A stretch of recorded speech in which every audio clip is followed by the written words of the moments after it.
Hi, it's Elrina from Fleet Physio, and today we're going to talk about breathing. So breathing is fundamental. If you don't breathe for any number of minutes, you will no longer be here to watch this video. So it is an important thing, and we all naturally do it. What I would say is we all naturally do it quite badly.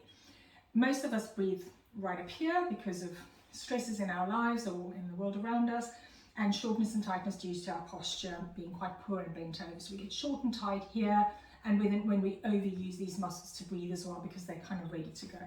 The problem with that is that when we use these muscles to breathe and when we breathe up here, it then perpetuates the stress cycle from purely biochemical point of view. So being able to do a belly breath and being able to do a full breath is really important skill in order to manage stress levels and cortisol levels. So there are different positions in which you can practice the things we're going to talk about. I'm just going to show you this in sitting because it's the easiest way to video this, but I'll probably start this as a practice lying down, and then sitting and then standing. Most of my patients, if I ask them to take a deep breath, go straight to up here. Very few patients will automatically activate through the belly, which is where we should be breathing. You've got this massive diaphragm that's sole purpose is literally for you to breathe, and then you've got some muscles in between the ribs that also help with breathing. So using these neck muscles and apical muscles here to do this breath is not an efficient way of breathing. So you can start this lying down with your knees bent, and what you want to focus on is imagining that you're filling up your belly with air and then letting the ribs expand as well, and then finally reaching through, right through to the clavicles. So one of my friends says, imagine you've got a vase, narrow at the top, wider at the bottom, and as you breathe in, you're filling that vase up with air all the way up to the very top of the vase. So in through the nose warms and cleans the air for you. So that's an important function and the reason we have to breathe through the nose rather than through the mouth, to make sure that you keep the air nice and clean that you're breathing in, but it also actually calms down your nervous system. So if you've got high blood pressure or and any other stress issues, anxiety issues, just check that you are not a mouth breather, okay? So that first full breath in through the nose, filling up the belly 360 degrees all the way around the belly, even down between the legs. Feel that pressure, fill up the ribs. If you imagine those ripples on the pond, filling up, and then finally letting the air come all the way to the top.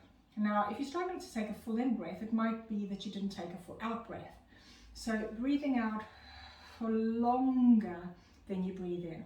And this is why there's so much research to show that things like chanting and singing are really good for stress levels. Part of that is because of that long, slow out breath. And that's what we want to try and cultivate. Breathing in through the nose and breathing out long, slow, either through the mouth or the nose. So that's your first full breath. And setting up a practice daily of about 3 minutes a day minimum of just practicing breathing and changing your breathing patterns will be very helpful. I'll often just do it in the car when I'm driving somewhere. I'll clock, it's 2:15 on the clock in the car, and then until 2:18 I'll practice a particular breath for those 3 minutes.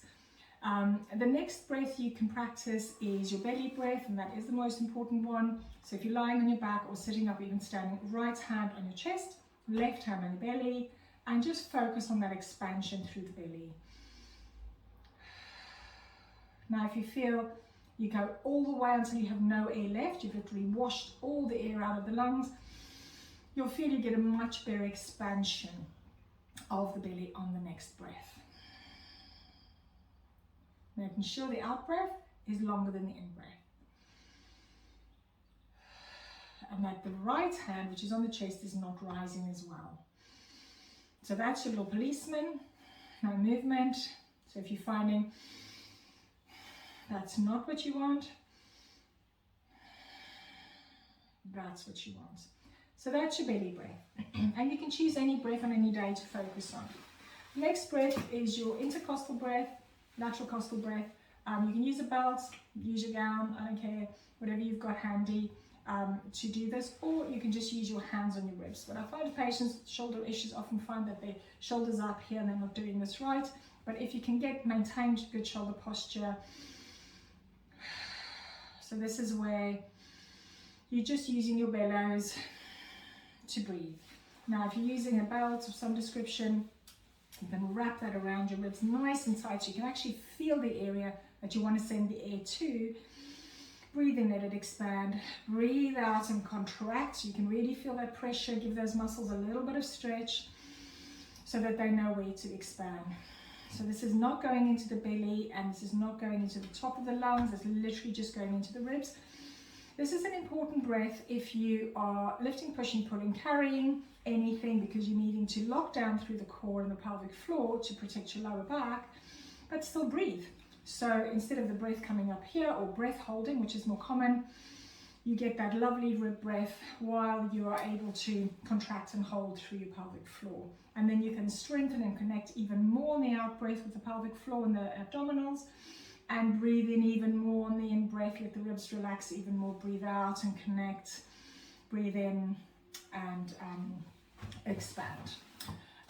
So those are the three main breaths I wanted to cover. The full breath, where you've got that kind of vase blowing up through the bottom, sides and top. Your belly breath, where the ribs, the upper chest is not moving, and the lateral costal breath. Now, there are different types of breathing you can do as well in terms of how long your inhalation and exhalation is. The most popular one I find for my clients is the box breath. You might have heard about this, and it's brilliant for anxiety, focuses the mind completely on the breath, and calms down the parasympathetic nervous system. So if you imagine a box shape, you've got 4 seconds of an in breath, hold the breath for 4 seconds or 4 counts, out for 4 counts, and hold the breath for 4 counts. And if you can do that for 3 minutes, I can guarantee you're going to be much calmer than when you started. So if it's kind of suicide hour, kids are driving crazy, it's between 5 and 7 in the evening, you're done, anxiety's through the roof, stop for 3 minutes, go hide in a bathroom, and just do your box breath. The other very instant way of getting the parasympathetic nervous system to calm down is a left nostril breath. So you simply block your right nostril, breathe in through the left nostril, breathe out through the left nostril. So it's in and out through that left nostril to keep things calm. If you are feeling particularly knackered later in the day and you just want to get a little bit of energy to get stuff done, right nostril breathing, same thing, just breathing in and out through the right nostril. And then another very simple breath is called the 7-11 breath. You're breathing in for 7 seconds, and you've got that long, slow exhalation for 11 seconds. So you can practice any of these or combine them. You can combine your box breath with your left nostril breath, or your 7-11 breath with your left nostril breath to get maximum benefit, and just get into a habit. So have a practice, whether it's first thing in the morning, last thing at night, somewhere during the day.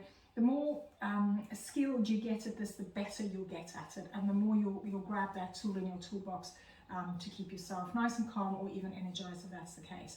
But fundamentally, remember, breathing is important. The 3 things I see my patients neglect the most often is their breathing, their water intake, and their sleep.